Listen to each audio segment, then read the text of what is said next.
جناب مونس صلاحی، جنرل مزمل،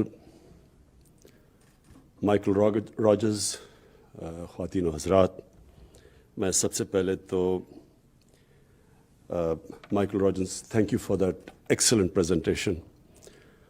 وہ جو پریزنٹیشن انہوں نے دی، اس سے مجھے پھر سے افسوس ہوا کہ چائنا 5000 بڑے ڈیمز بنا چکا ہے اور ہم نے 1960s کے بعد صرف 1960s میں جو 2 ڈیم بنائے تھے، ہمارے پاس وہی ڈیم رہ گئے.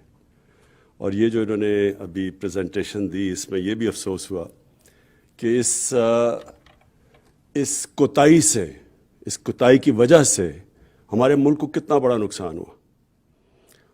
اور نقصان آج کل جو بجلی کی قیمت ہے، اور جب دنیا میں امپورٹڈ فیول کے اوپر آپ بجلی بناتے ہیں تو جب دنیا میں قیمت بڑھتی ہے، پاکستان میں بھی بجلی کی قیمت بڑھ جاتی ہے، بوجھ پڑ جاتا ہے عوام کے اوپر. اور یہ اگر ہم پانی کے اوپر بجلی بنا لیتے، جو اتنا زیادہ ہائیڈرو الیکٹریسٹی کا پوٹینشیل ہے پاکستان میں، آج ہمیں یہ مہنگائی کا سامنا نہ کرنا پڑتا، کیونکہ جب بجلی مہنگی ہوتی ہے سب چیزیں مہنگی ہو جاتی ہیں. جس طرح جب تیل مہنگا ہوتا ہے تو اس سے بھی ٹرانسپورٹ ساری چیزیں مہنگی ہوتی ہیں، لیکن بجلی پاکستان میں تیل مہنگا ہونے سے بجلی بھی مہنگی ہو جاتی ہے، کیونکہ آدھی بجلی تیل سے بنتی ہے. تو یہ بدقسمتی سے لانگ ٹرم پلاننگ نہ ہونے کی وجہ سے آج ہم ان مسائل میں پڑے ہوئے ہیں. جو ملک جو سب سے تیزی سے دنیا میں آگے بڑھ رہا ہے، اس کی سب سے بڑی طاقت ان کی لانگ ٹرم پلاننگ ہے. آگے کا سوچتے ہیں، الیکشن کا نہیں. ہم جس طرح ہم 5 سال میں الیکشن ہونا ہے تو اس میں جو بھی کرنا ہے اسی میں، جب تک 5 سال میں وہ نہیں نظر آتا تو بناؤ نا. چائنا کی طاقت یہ ہے کہ ان کی لانگ ٹرم پلاننگ ہے. اور ہم اپنی حکومت کا میں کہنا چاہتا ہوں کہ مجھے بڑا فخر ہے اس چیز پہ کہ ہم نے بجائے سوچنے کے الیکشن کا، ہم نے آگے کی پلاننگ کی ہے. اور اسی لیے یہ جو آج ڈیکیڈ آف ڈیمز کو ہم سیلیبریٹ کر رہے ہیں آج، یہ اسی وجہ سے ہے کہ ہم نے سوچا کہ ہمیں واٹر سٹوریج چاہیے. ہمارا آگے ابھی بھی صوبوں کے بیچ میں پرابلمز ہیں. وہ کہتے ہیں کہ جی ہمارا پانی کم ہو گیا اور آپس میں پانی کا ایشوز بنا ہوا ہے.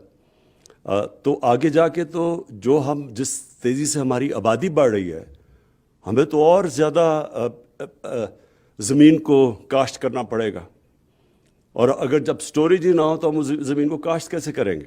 ہمارے پاس زمین پڑی ہے ڈی آئی خان میں، زرخیز زمین پڑی ہے، صرف پانی کی ضرورت ہے. اور وہاں پختونخوا کو کبھی ضرورت ہی نہ پڑے کسی اور صوبے سے گندم یا اناج کو امپورٹ کرنے کی، اگر وہ ڈی آئی خان کے اندر ہم اس زمین کو پانی دے دیں. اسی طرح بلوچستان میں لاکھوں ایکڑ زمین پڑی ہے جو اگر پانی مل جائے تو وہ سارا اس ملک پہ ہم ایکسپورٹ کر سکتے ہیں، گندم اور کاٹن. اور پھر تھر کے اندر زمین پڑی ہے. تو ہمارے پاس زمین پڑی ہے، پانی کی کمی ہے. اور بدقسمتی سے پانی کی کمی اس لیے ہے کہ ہم نے سٹوری نہیں کیا پانی کو. تو یہ جو 10 سال کی ڈیمز ہیں، اس سے سٹوریج دگنی ہو جائے گی.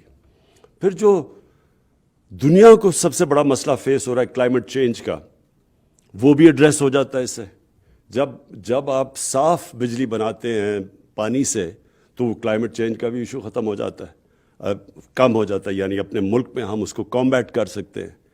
اور پھر تیسری چیز کہ جو مجھے آج بڑی مائیکل راجرز کی پریزنٹیشن سے، کہ ہم اپنے ایک پورا ایک کارڈز پروڈیوس کر رہے ہیں اپنے انجینئرز کے.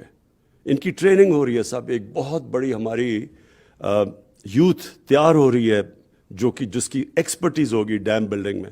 اور اس کے ساتھ ساتھ میں ایک بھی چیز کہوں کہ جو ٹنل ٹیکنالوجی ہے، یہ جو ڈیمز میں نے جب جا کے دیکھا ہے، جنرل مزمل نے دکھایا ہے، تو جو ٹنل ٹیکنالوجی ہے یہ بھی بہت پاکستان میں ضروری ہے. اور میں آپ کو بتاؤں یہ ایک اور چیز کے لیے بہت ضروری ہے، ٹورزم.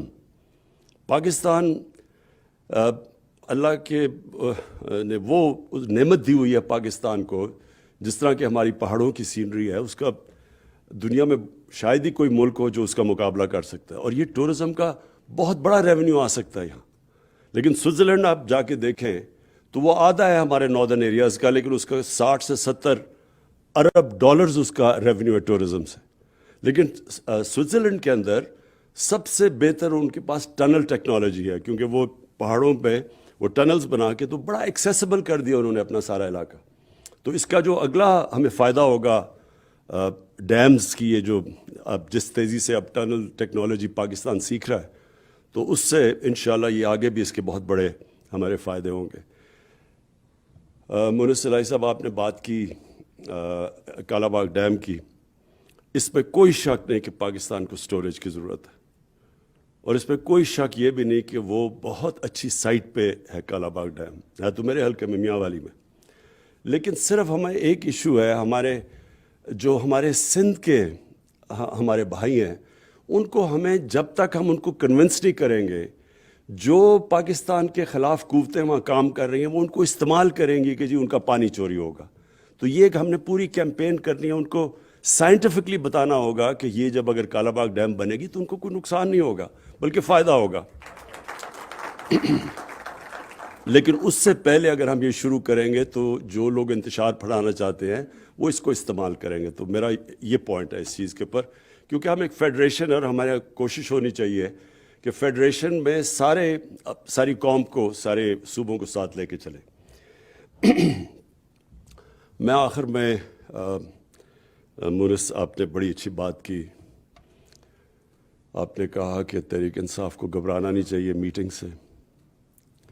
دیکھیں، تحریک انصاف کی تو میں نے ایسی ٹریننگ کروائی ہوئی ہے 25 سال میں. انہوں نے ایسے مشکل وقت دیکھیں گے تو وہ تو بیٹل ہارڈنڈ ہو چکے ہیں. لیکن جو گھبرائے ہوئے ہیں نا، ان کو اب چودھری صاحب کی صحت کا خیال آ گیا. چودھری صاحب، میں سمجھتا ہوں پاکستان کے وہ پولیٹیشین، شاید ہی کسی کے پاس وہ سکلز ہو پولیٹکس کے جو چودھری شجاعت کے پاس ہے. اور لیکن ان کو یاد آ جانا ہے ایک دم کہ ان کی صحت کے اوپر، یہ وہ لوگ ہیں جو وہ گھبرائے ہوئے ہیں. جو گھبرائے ہوئے ہیں وہ آج کل 20 سال پرانی اپنے جو ورکرز کی، اپنے جو MPs MNAs کی فوتگیاں ادھر بھی جا رہے ہیں آج کل، ان کو یاد آ گئی ہیں. تو اس لیے وہ گھبرائے ہوئے ہیں. ہمارا اس وقت آپ کے اوپر، آپ کی فیملی کے اوپر پورا اعتماد ہے. جناب جنرل مزمل، میں آپ کی ایک چیز کی خاص طور پہ تعریف کرتا ہوں. آپ کے اندر جو پیشن ہے، جس جنون سے آپ یہ پروجیکٹس کے پیچھے لگے ہوئے ہیں، میں نے کبھی بھی کسی کو اس طرح ایک ملک کا سوچ کے، ایک جہاد سمجھ کے کام کرتے نہیں دیکھا. تو میں آج خاص طور پہ آپ کو خراج تحسین پیش کرتا ہوں.